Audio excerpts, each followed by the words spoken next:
Hey everyone, it's Fun Around and my name is Jordan. Hope you're all doing well. This video will be for Monday's slate of games, Veterans Day. Thank you to all the veterans who have served and are serving. Thank you for your service. I know you probably hear that all the time. You hate it, but sincerely, thank you for what you have done and the decisions that you have made and the sacrifices you have made. So I hope you can win a lot of money today. You deserve it. You will see images that come up on the screen right here. That'll be from a data app called Outlier. There will be a link in the description that'll give you a 7-day free trial for Outlier. So I'm filming the night before. It's actually midnight. I'm pretty tired right now. I do have one pick right now that I'm settled on, and then check the pinned comment and I will try to add plays throughout the day.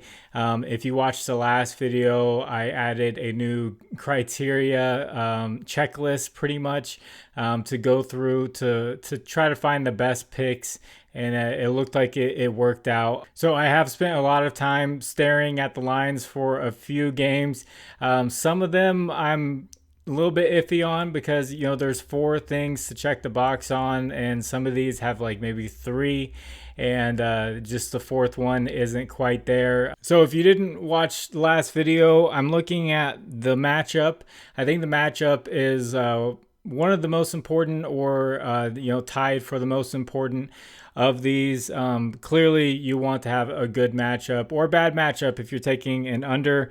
I think recent history is kind of 1B. So matchup and recent history, I think those are the things you want to look out for the most. And then you have history against that team.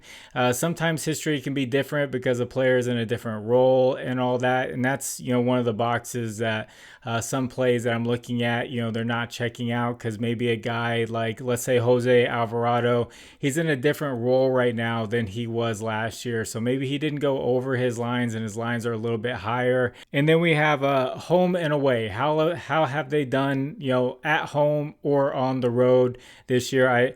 I think that it's still important, but it's not huge. But you can kind of tell if someone is playing much better at home than they do away, then maybe there is something there.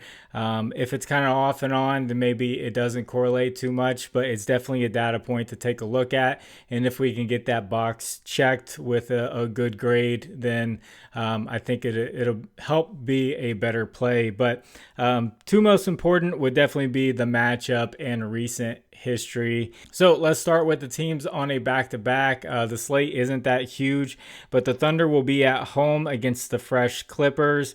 The Kings will be on the road after an overtime game versus the fresh Spurs. So if you're looking at like money lines and stuff like that, or spreads, you could look at the Spurs to kind of play spoiler to I think they're actually favorites, just slightly, to a Kings team that has to go on the road after playing an overtime game.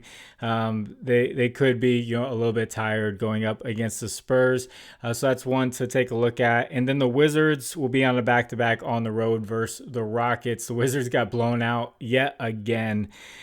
So that's going to help me get into my first pick. These lines just came out. I was staring at the Cavaliers lines and the Nets lines, those 2 games, and the Pelicans, and all those teams, and there were some things I was finding I just couldn't check all the boxes.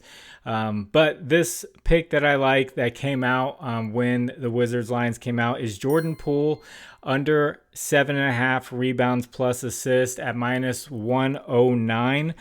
So the matchup, you see it on the screen, it's in red. So when it's in red, it's going to be an under. Bad matchup for Jordan Poole. The Rockets are giving up the 6th least rebounds to the point guard position and the 3rd least assists to the point guard position, and him being on a back-to-back just makes it even worse. History-wise, he went under in both games playing with the Wizards last season. So I did say I was going to give grades with these. Matchup clearly is an A for the under. History clearly is an A. Then recent history, he has gone under in 7 out of 8 games this season. He has only hit 1 time, and that was against a fast-paced Hawks team. So recent history for this play, is an A. And then home and away, he's going to be on the road under in all 3 road games this season. That's an A plus. So I really like this play. Checked all the boxes, and I will keep an eye on some other plays that I'm still considering. I will put these in the pinned comment to help you kind of understand where I'm coming from, just so you understand why I'm making the pick. If you see, like 3 out of 4 checked, then you'll see I'm not like fully confident in it. But like I mentioned, matchup and recent history I feel like are the most important because roles do change. I am looking at a guy like Jose Alvarado. And then you have like Zion Williamson, who is out indefinitely. So that's going to change things up a little bit for the Pelicans. And you have rookies who don't have history. So those teams on a back-to-back, just something to consider. So if you could, please like the video. And if you haven't, please subscribe to the channel. If you have a little bit of extra time, could you leave a comment for the algorithm? And if you would like to get away from Prizepicks, try something new out, get a deposit match. Check out Underdog Fantasy, Sleeper, ParlayPlay, or ChalkBoard. And then new to the final round 11 family is the app BETR, where you can do 1,000x multipliers and they will match up to $200. I'm sure you've heard of a lot of these apps, but they do have dynamic payouts. They have alt lines, all that kinds of stuff that Prizepicks does not offer. So I mean, definitely check them out, get those deposit matches, and if you do, thank you very much. Links are in the description. That'll take you there with the promo codes. If you guys would like to discuss lines further, I have a Discord. Link is in the description there. You can just discuss, all sports, NFL. I know Monday Night Football, all that good stuff.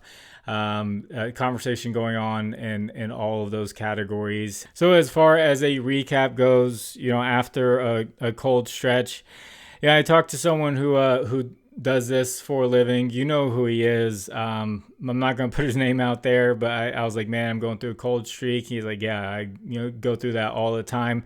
And he said, my philosophy is if I'm going to be happy after a good day, then I have to take on that embarrassment or kind of sadness after a bad day. So I've had the bad days, I've taken it on. I had the good day, so I'm not gonna get on my high horse, can just stay humble, and it is what it is. But I had Naz Reid over 10.5 points, minus 123. That's a weird payout, but he did hit pretty easily, I would say. Almost got it done in the first half. So I felt really good about that play, and that checked all the boxes. And then Domantas Sabonis over 29.5 points plus rebounds, minus 120. That checked all the boxes for a good matchup, history, all that good stuff. And I had mentioned I wanted to stay away from assists because the recent history didn't look too great. The matchup actually was just okay. And then history-wise was actually really good, but it didn't check all the boxes. And if you would have put that assist there, I think you may have just gone over, but it would have been really close. He did not get his normal assist line, so the points plus rebounds was definitely the less sweatier play to take there. So feel really good about those two plays. I did have a lean that I had written down here. I can give you guys those in the future if I'm just like sitting on something on the fence and I'm not quite sure if I want to put in the video, but I can put those out there for you just so you can think about it too. If I already have it written down, because I had this written down, then I crossed it out. It was Kyrie Irving over 1.5 blocks plus steals. That did check a lot of the boxes. It's just, I think it was the blocks part. The matchup wasn't too great for blocks for the shooting guard position, so I didn't put it there, but he did end up getting the blocks plus steals, and it did hit. So I can give you guys those that I see that I'm just kind of on the fence, but definitely check the pinned comment.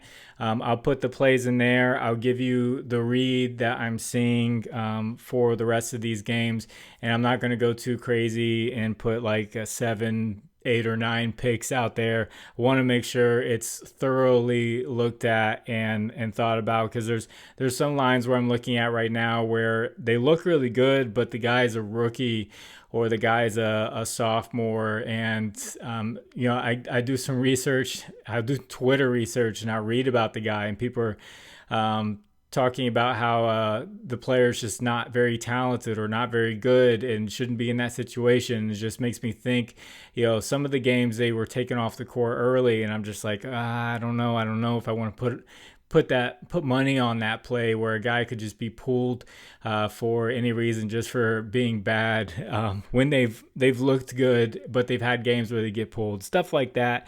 I definitely am putting all of my thought into it and trying to just check all the boxes. So hope you do well. I hope Jordan Poole doesn't just become, prime, I was going to say Steph Curry, rebounds, assists, we'll say prime Jokic.